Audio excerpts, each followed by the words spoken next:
gue Deddy Corbuzier, dan di channel Serba Tahu ini, kita selalu ngulik hal-hal paling gila dan bikin penasaran.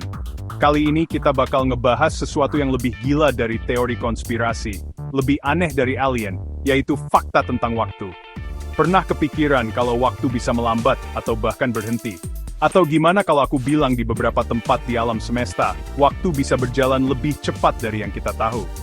Siap-siap, karena fakta-fakta ini bakal bikin otak kamu meledak. Oke guys, sebelum otak kalian berasap, kita mulai dari yang agak ringan. Pernah nggak sih kalian merasa waktu berjalan lebih lambat atau lebih cepat? Misalnya saat lagi nunggu sesuatu yang penting, rasanya waktu berjalan lambat banget. Tapi, saat lagi asik main game atau nonton film, waktu terasa cepat berlalu. Nah, ternyata fenomena ini bukan cuma perasaan kita aja, tapi ada penjelasan ilmiahnya. Kalian pernah dengar teori relativitas Einstein? Teori ini mengubah cara kita memahami waktu dan ruang. Menurut Einstein, waktu itu relatif. Artinya bisa berubah tergantung pada kecepatan dan gravitasi. Gak usah pusing mikirin rumusnya, yang penting tahu intinya. Semakin cepat sesuatu bergerak, semakin lambat waktu berjalan untuk objek tersebut. Jadi, kalau kalian naik kereta super cepat atau mobil balap, waktu kalian akan berjalan sedikit lebih lambat dibandingkan dengan orang yang diam di rumah. Kedengarannya kayak fiksi ilmiah, tapi ini udah dibuktikan secara ilmiah. Para ilmuwan telah melakukan berbagai eksperimen untuk membuktikan teori ini. Contohnya, astronot di stasiun luar angkasa. Mereka itu tanpa sadar lagi time travel ke masa depan. Karena mereka bergerak dengan kecepatan tinggi di orbit, waktu bagi mereka berjalan lebih lambat dibandingkan dengan kita yang ada di bumi. Karena mereka bergerak lebih cepat dari kita di bumi, waktu berjalan lebih lambat buat mereka. Jadi, kalau mereka kembali ke bumi setelah beberapa bulan di luar angkasa, mereka akan sedikit lebih muda dibandingkan dengan kita yang ada di bumi. Beneran, ada eksperimen pakai jam atom yang akuratnya nggak ketulungan. Dan hasilnya, jam atom yang dibawa ke luar angkasa atau di pesawat terbang menunjukkan waktu yang sedikit lebih lambat dibandingkan dengan jam atom yang tetap di bumi. Jam di pesawat terbang jalannya lebih lambat daripada jam di darat.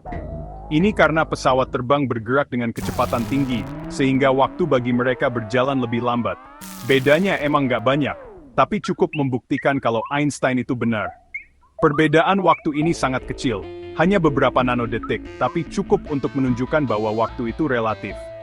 Jadi, kalau pengen awet muda, jadi astronot aja.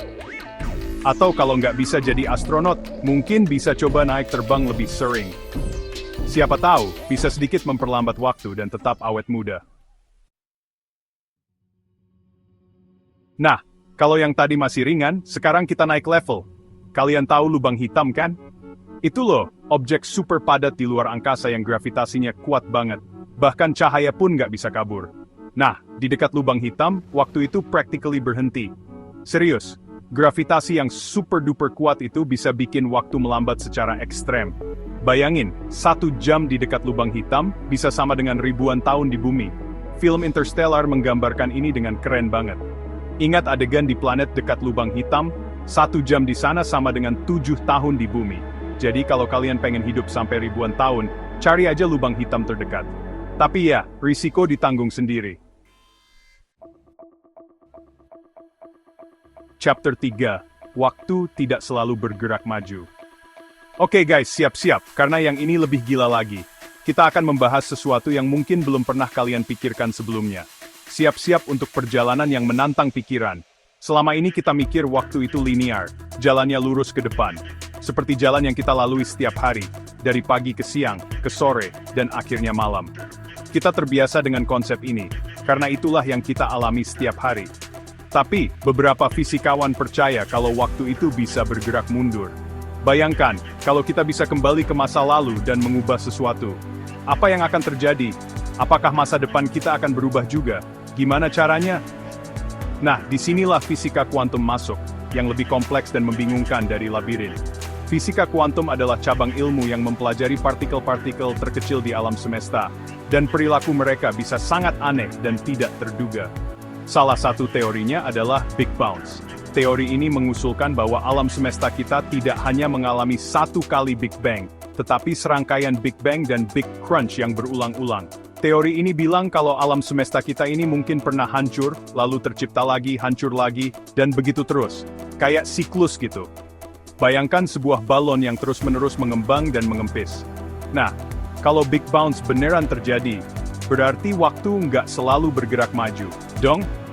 Mungkin ada saat-saat di mana waktu bergerak mundur, atau bahkan berhenti sejenak sebelum bergerak maju lagi.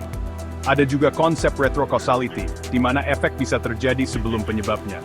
Ini seperti melihat domino jatuh dari akhir ke awal, sangat membingungkan kan? Kayak nonton film diputar mundur. Bayangkan kalau kita bisa melihat hidup kita dari akhir ke awal, semua kejadian terbalik. Di dunia kuantum, partikel-partikel kecil itu bisa bergerak maju dan mundur dalam waktu secara bersamaan. Ini seperti mereka memiliki kebebasan untuk memilih arah waktu mereka sendiri. Otak gue sampai berasap mikirinnya.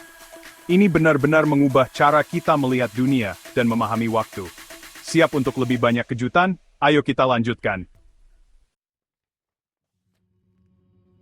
Chapter 4. Ada tahun yang tidak pernah ada. Oke, dari semua yang udah kita bahas, yang ini mungkin yang paling masuk akal. Kita akan membahas sesuatu yang sangat menarik dan mungkin sedikit membingungkan. Siap-siap ya. Kalian tahu nggak? Kalau tahun 1582 itu nggak punya 10 hari? Ya, kalian nggak salah dengar. Ada 10 hari yang hilang begitu saja dari kalender. Jadi, setelah tanggal 4 Oktober 1582, langsung loncat ke 15 Oktober 1582. Kok bisa? Ini bukan sulap atau sihir, tapi ada penjelasan ilmiahnya. Jadi, dulu dunia pakai kalender Julian, tapi kalender ini kurang akurat. Kalender Julian ini dibuat oleh Julius Caesar dan digunakan selama berabad-abad. Namun seiring berjalannya waktu, ditemukan bahwa kalender ini memiliki kekurangan. Akhirnya, diganti ke kalender Gregorian yang kita pakai sekarang. Kalender Gregorian ini diperkenalkan oleh Paus Gregorius XIII pada tahun 1582 untuk memperbaiki ketidakakuratan kalender Julian. Nah, pas pergantian kalender ini, ada 10 hari yang dihapus buat ngejar ketertinggalan. 10 hari ini dihapus untuk menyesuaikan kembali kalender dengan siklus matahari. Bayangin, kalau kalian lahir di antara tanggal 5 sampai 14 Oktober 1582, kalian nggak punya tanggal lahir.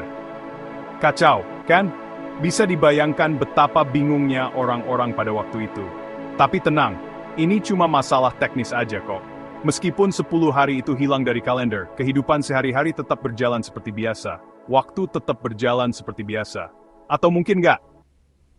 Tapi yang pasti, perubahan ini sangat penting untuk memastikan kalender kita tetap akurat dan sinkron dengan pergerakan bumi mengelilingi matahari.